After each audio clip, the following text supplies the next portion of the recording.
অপমান না করে। দেখছো ঘড়ি দেখছি, একটু আমি পরবো ভাবছি শখের লেগে। আর কেমন লাগছে ঘড়িটা? ভালো লাগছে, আমারও প্রচুর ভাই ঘড়ি দেখার শখ হয়, কিন্তু কটা বাজছে দেখো তো। ওই তো ভাই দেখতে পারি না, যে 9টা 15।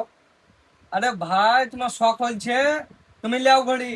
এখনকার 90% ছেলে পিলে সব ঘড়ি মানে টাইম দেখতে জানে না, আর জানলেও শখের লেগে ঘড়ি পড়ে।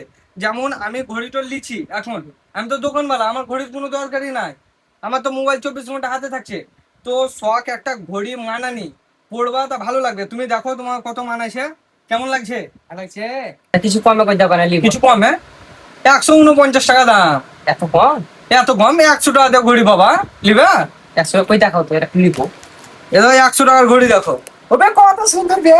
তাহলে এবার কাস্টমারকে বলো তুমি একলাই নিলে হবে। হ্যাঁ, এই ঘড়িটার দাম কত বললা? 100 টাকা? 100 টাকা। কত সুন্দর এই ঘড়িটা, আমি জানলে লিবো, কিন্তু আমি দেখতে চাই না কেউ যেমন অপমান না করে।